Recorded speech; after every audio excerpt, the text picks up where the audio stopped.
All right, review lecture number 5. If you're going straight off of number 4, remember learning is a permanent change in behavior. That memory is a permanent change in learning, right? So it's something that you've learned over time. So our memory unit in cognition really covered a lot of things. First of all, what is memory? The information processing theory, how we forget things, how we construct our memories, and how we can improve our memories, which hopefully should be good for your AP test. So memory is a permanent change in learning, but there's extremes of memory. We'll talk about like from forgetting to like people forgetting everything to people that memorize 4,000 digits in a row.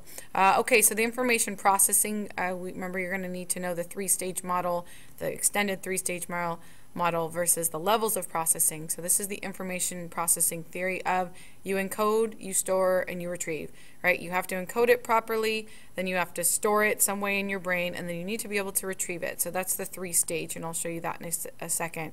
But that's the Atkinson-Shiffrin three-stage model. Encode, store, retrieve, ESR. Remember that during that encoding, you've got your sensory, your short-term, your long-term, and so we kind of took all those types of memory and we put them into one model that I'll show you here in a second. But remember, your sensory memory is like all of the senses coming in at the same time, what you're hearing, what you're feeling, what you're seeing, what you're sensing, right? That stuff's very short-term, that you're taking in all of the senses, but that only the stuff that's important goes to your short-term memory, and that you can keep that stuff for however long you need, and if you really need it, goes to your long-term memory, right? So if you're listening to the radio, you hear a number, you can put it in your short-term memory for about, 7 seconds, remember? And then if you need it long-term, it needs to be somehow put in there properly.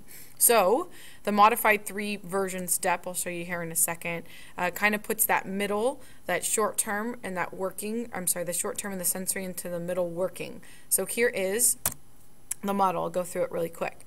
So I have my events, so like all my sensory input. So I'm seeing, I'm hearing, I'm registering all these things. That goes into my sensory memory. Remember we talked about our sensory memory is about very, very short for visual, a little bit longer for echoic, iconic and echoic. Once I've encoded my sensories, they go into my working short-term memory here.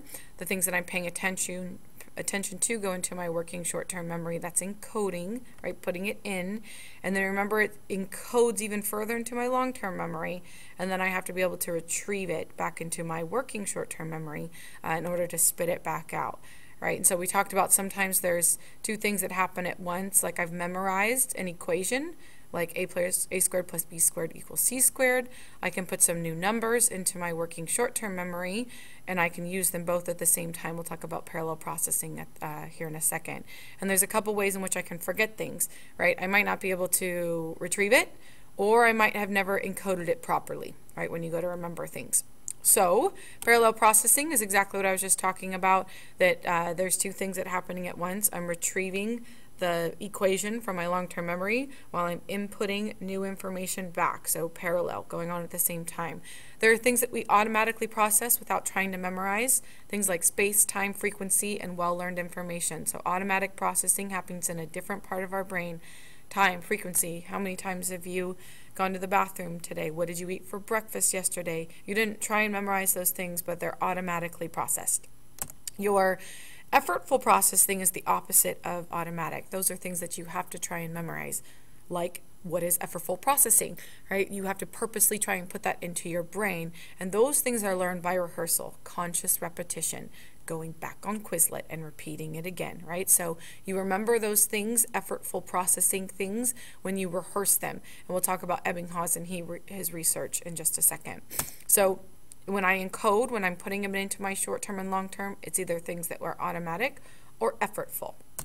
Your place in the brain is going to change, and I'll put that up in just a second.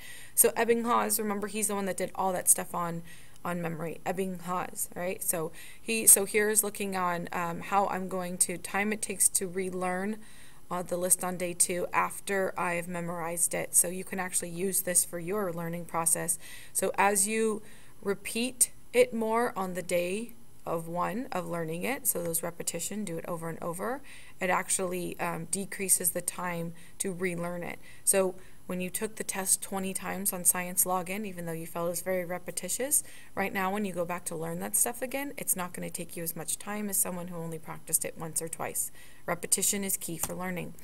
Overlearning, spacing effect, testing effect. Okay, so spacing effect, right now I've asked you to distribute your practicing over the semester, but I imagine that most of us will be mass practicing the day before the exam.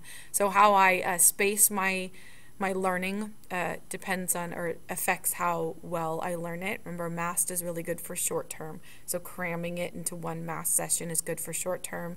Distributed practicing is good for long term. We'll talk about the testing effect, the serial position. Remember that when you overlearn on that first day, we call overlearning or massive repetition, that you're more likely to remember it later. So the spacing effect and serial position effect, recency and primacy. Recent events, prime events. So prime means first, recent means last. So when we're talking about recall, remember that serial position, things on a list, right? So serial, where they are on a list, the first and the last thing are the most likely to be recalled right after, right? So immediate recall. So right after, I'm more likely to remember the first and the last things. So that means here are the 10 things I need at the store for you to get. Right after, tell me the things that you need. Right? You're more likely to remember the first and the last. But later, so when you get to the store or a day later, you're more likely to remember the first thing, right? So the primacy effect, it goes into effect when there's a delay and when I'm asking you to tell me. Right after I ask you the list, you're more likely to remember the last thing and the first thing, right? The recency, you're more likely to remember the very last thing because it's the last thing that you heard. So primacy versus recency effect.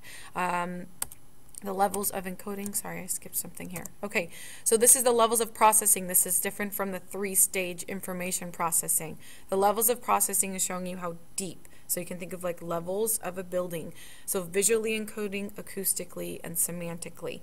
So this is like how far you process it affects how far or how much is stored. So here is that if I actually remember what I'm learning, I have a higher percentage of learning it later, almost 90%. If I have some way of acoustically remembering it, that's about 60%. But visuals, written in capitals, things like that, I remember about 40. So I'm more likely to remember something that's semantics, right, what I remember, what I understand versus something that I just saw.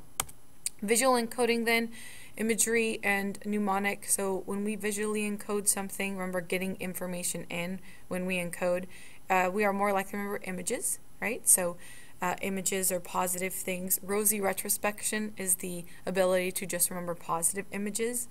So going to Disneyland, you just remember like the positive like images, not like your brain gets rid of the negative ones. And mnemonics are ways of encoding that give us some type of way of a trickery to remember. So Roy G. Biv, remembering 1 shoe, 2 blue, things like that. Remember, this is ways of getting it in, encoding. Chunking is another way to organize that gives us some way to remember. So when we chunk things into things that we know or acronyms, we're more likely to remember. There's a lot of acronyms in education, in politics. Those acronyms are ways of shortcuts of remembering the larger word. So encoding, we're going to look at parts of the brain real quick. So whether it's automatic or effortful, remember that the levels of encoding, you've got meaning, imagery, and then organization. So when you organize something into chunks or hierarchy, you're more likely to remember it. So this is looking at hierarchies of what we encode. Looking at sensory memory then, storage. So this is encoding, now we're storing it. We have iconic and echoic. Remember, this is that we found that we store things very perfectly, what we see, for less than a second, and echoic memory lasts about for 3 seconds. So we can perfectly remember things that we see and hear for a short amount of time. The working short-term memory, remember that short-term is about 7 to 10 digits, that magical number. It's why our, what's it called? Our telephone numbers are chunked. And they're about 7 digits, and then think about your social security number. It's 9 digits, and it's also chunked. You memorize it not as a one straight line, but in chunks. So this is still looking at storage in my working short term. Long-term memory then, we talked about the unlimited nature of long-term memory. There's been no cap that we have found, and here are some records you don't need to know. But as you can see, that there's a lot of different people that can memorize a lot of different things. So there's no cap to long-term memory. The biology of memory then, long-term potentiation, remember then there's a synaptic change, so that gap in between my neurons, if it keeps touching over and over, right, if it keeps firing one after another, that we get this permanent change in my neurons. That's called long-term potentiation because of action potentials. So when I have action potentials happening over and over, I get long-term potentiation and better long-term memory. Remember we talked about there's some things like glutamate and Krebs that can increase memory. Glutamate, excitatory, so if I have that memory happening very quickly or firing very quickly, that memory happens very quickly. When you can just spew off facts really quickly, that means long-term potentiation has occurred. Other types of storage, remember also we have this very big correlation between memories and emotions. So things that elicit really strong emotions like anger or love or happiness or sad also make very strong memories. So you can often, the earliest memories you can remember are things that made you very angry or very sad. Flashbulb memory then is kind of like this very vivid example of a memory, like you remember everything that happened for a short amount of time, like a flashbulb, right? Like it just kind of comes back to you all at once. Again, we're just talking about things that have been stored. Amnesia then is when we're storing memory in our brains and we cannot remember. So an amnesia is sometimes a type of a type of memory disorder where we can't get out long-term memories. So amnesias can come on for a couple different reasons. Sometimes it's because of something traumatic that occurs where you're blocking long-term memories, or sometimes like car accidents can cause amnesia. Implicit memory versus explicit are stored in different parts of the brain. I'm going to show you this chart. So I'll go back here, but remember implicit, it's implied that you remember it, right? It's you, right? It's in you. You don't have to think about it, right? So how to tie your shoes, how to ride a bike, it's a memory that's usually in your muscles. Versus explicit means you have to explain yourself, right? You have to be able to explain what to do next. So you don't go through and like every time you tie a shoe, explain yourself. It's already in you or implied, and those are stored in different parts of your brain. So your explicit memory is in your hippocampus. Remember we talked about hippo, smart hippo goes to campus. Our hippocampus is in charge of memory. Your implicit, the stuff that you do not need to really recall, you can just do like brushing your teeth, is stored in your cerebellum, the part of your brain that's with muscle memory. So your skills, your classical conditioning, those parts are in a different part of your brain than when you memorize like things for the AP test. Hippocampus memories, cerebellum is where you do your muscle memory. And then retrieval. So now we've sensed things, we've put them into our short-term memory, and now they're in our long-term memory. So once they're in our long-term memory, how we're going to get them out? How are we going to retrieve them from our brain? So there's recall, recognition, relearning, our 3 R's of retrieval, right? So 4 R, retrieval, recall, recognize, relearn. Remember that recall and recognition, there's a difference between those two. When I recall something, I have to just say, like from fill in the blank, like what are the 3 types of retrieval? And you have to fill in recall, recognition, relearn. Versus recognizing is a multiple choice test, right? So this is all of your AP multiple choice test. Recall, this is going to be your writing out for your short answer part. And relearning is the process of trying to get that retrieval back. Okay, so here are some things for retrieval cues. So if I'm trying to get my memories out, retrieval cues are saying things like, it starts with a C. You're like, oh, that's right, right? So it's a way to jumpstart your memory. Mnemonic devices we've talked about, like Roy G. Biv makes you memorize red, orange, yellow. G means, oh, that's green, blue, indigo, violet.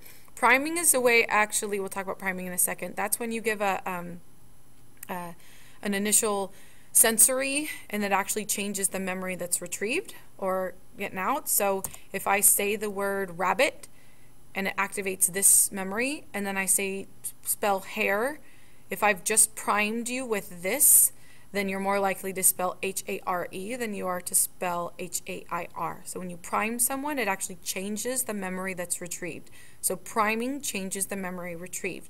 We'll talk about a little bit that with memories that didn't exist.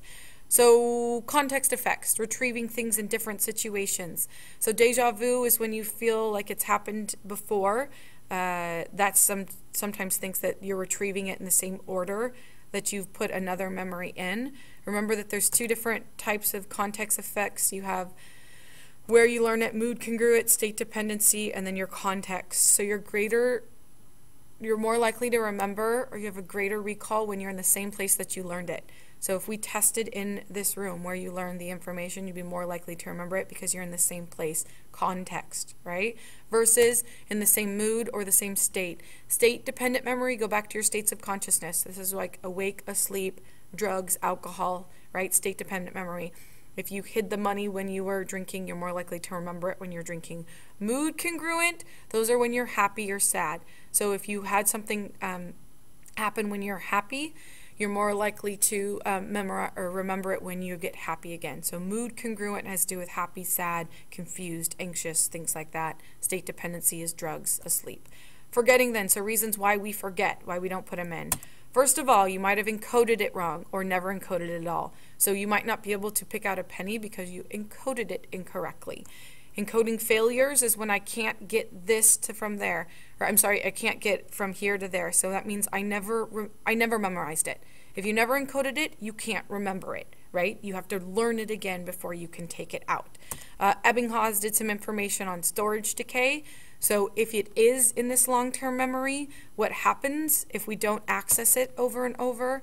So if percentage of list retained when relearning. So if I don't practice it over and over, if it was once in my long-term memory, it drops off very quickly. You guys are probably right here, right? You're at like 30% of the information, but we'll be able to relearn it very quickly and get it back up here. The storage decay is when I stop accessing it, it goes away.